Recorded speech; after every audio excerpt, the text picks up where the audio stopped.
46 Werner Heisenberg 1901 sampai 1976.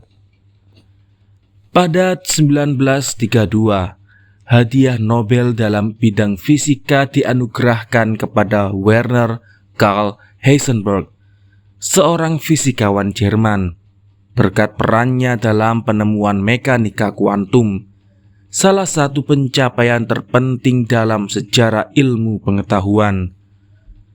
Mekanika merupakan cabang fisika yang berurusan dengan hukum-hukum umum yang mengatur pergerakan objek material. Inilah cabang fisika yang paling dasar, yang pada gilirannya menjadi cabang paling mendasar dalam ilmu pengetahuan. Di awal abad ke-20, perlahan menjadi semakin jelas bahwa hukum-hukum mekanika yang sudah dikenal tidak dapat menerangkan perilaku objek yang terlalu kecil, seperti atom atau partikel subatomik. Hal ini membingungkan dan meresahkan karena hukum-hukum yang sudah dikenal itu bekerja dengan baik ketika diterapkan pada objek-objek makroskopik. Objek-objek yang ukurannya jauh lebih besar daripada atom. Pada 1925, Werner Heisenberg mengajukan sebuah rumus fisika baru. Rumus yang konsep-konsep dasarnya secara radikal berbeda dengan rumus klasik Newton. Teori baru ini setelah beberapa kali dimodifikasi oleh para penerusnya dapat diterapkan secara sukses dan kini diterima sebagai rumus yang bisa diterapkan pada semua sistem fisika, apapun jenis atau ukurannya. Ini bisa ditunjukkan secara matematis bahwa jika hanya sistem makroskopik yang dilibatkan, prediksi-prediksi mekanika kuantum hanya berbeda sedikit dengan prediksi-prediksi mekanika klasik dalam jumlah yang terlampau kecil untuk diukur. Karena itulah, mekanika klasik yang secara matematis jauh lebih sederhana daripada mekanika kuantum masih dapat digunakan dalam sebagian besar perhitungan ilmiah. Namun, jika sistem-sistem dimensi atomik yang dilibatkan, prediksi-prediksi mekanika kuantum berbeda secara substansi dengan prediksi-prediksi mekanika klasik. Berbagai eksperimen menunjukkan bahwa prediksi-prediksi mekanika kuantum memang tepat.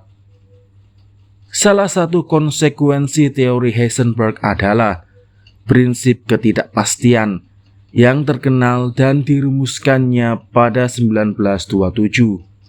Prinsip ini secara umum dianggap sebagai salah satu prinsip yang paling mendasar dan luas cakupannya dalam khasanah ilmu pengetahuan.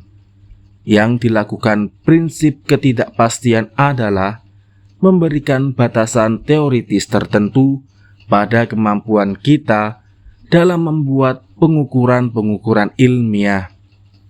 Implikasi dari prinsip ini sangatlah besar.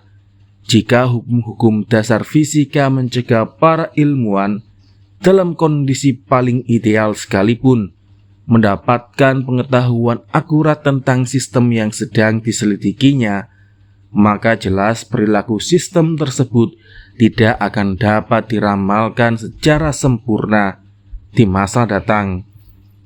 Menurut prinsip ketidakpastian, perbaikan seperti apapun pada alat-alat ukur kita tidak akan pernah memungkinkan kita untuk mengatasi kesulitan ini. Prinsip ketidakpastian menetapkan bahwa fisika, dalam keadaannya yang paling lumrah, hanya sanggup membuat prediksi-prediksi statistik. Seorang ilmuwan yang mempelajari radioaktivitas misalnya, mungkin sanggup memprediksi bahwa dari 1 triliun atom radium, sebanyak 2 juta akan memancarkan sinar gamma keesokan harinya. Namun dia tidak akan bisa memprediksi apakah ada atom radium tertentu yang akan melakukan itu. Dalam banyak situasi praktis, ini bukan batasan yang mematikan. Ketika sebuah sistem melibatkan jumlah yang sangat besar, metode statistik seringkali dapat memberikan dasar yang sangat bisa diandalkan untuk mengambil tindakan. Tapi ketika sistem yang terlibat sangat kecil, prinsip ketidakpastian memaksa kita untuk menanggalkan pemikiran kita tentang kualitas fisika yang ketat. Ini perubahan paling mendasar dalam filosofi dasar ilmu pengetahuan. Begitu mendasarnya sampai-sampai seorang ilmuwan besar seperti Einstein tidak pernah bersedia menerimanya. Saya tidak dapat percaya. Einstein pernah berkata bahwa Tuhan bermain dadu dengan alam semesta. Namun pada hakikatnya, ini pandangan yang oleh kebanyakan ilmuwan dianggap perlu untuk diadopsi. Jelaslah dari sudut pandang teoritis sampai taraf yang lebih jauh daripada teori relativitas, teori kuantum mengubah konsepsi dasar kita tentang dunia fisika. Tapi konsekuensi-konsekuensi teori ini bukan hanya bersifat filosofis. Sejumlah penerapan-penerapan praktisnya adalah berbagai peralatan modern seperti mikroskop elektron, laser, dan transistor. Teori kuantum juga memiliki penerapan luas dalam hal fisika nuklir dan energi atom. Teori ini merupakan basis pengetahuan kita tentang spektroskopi dan dipergunakan secara luas dalam ilmu astronomi dan kimia. Teori ini juga digunakan dalam penyelidikan teoretik tentang beragam topik seperti sifat-sifat helium cair, susunan internal bintang-bintang, feromagnetisme, dan radioaktivitas.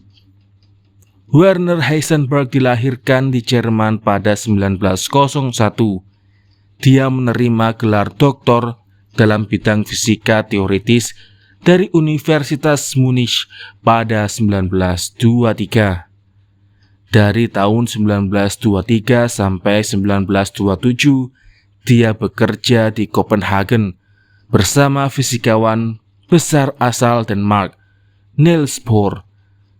Tulisan penting pertamanya tentang mekanika kuantum diterbitkan pada 1925 dan perumusannya mengenai prinsip ketidakpastian muncul pada 1927.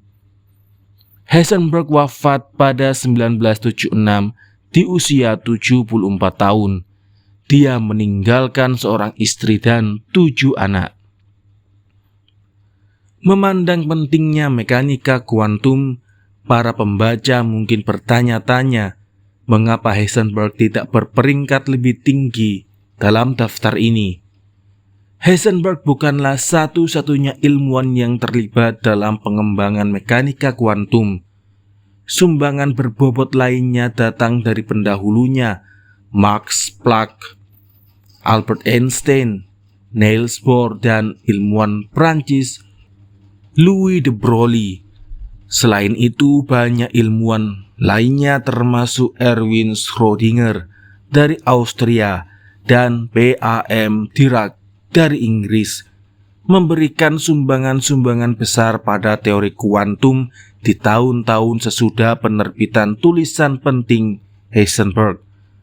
Meski begitu, saya berpikir bahwa Heisenberg merupakan tokoh kunci dalam pengembangan mekanika kuantum, dan bahkan setelah membagi pujian, sumbangan-sumbangannya membuatnya layak mendapatkan posisi yang tinggi dalam daftar ini.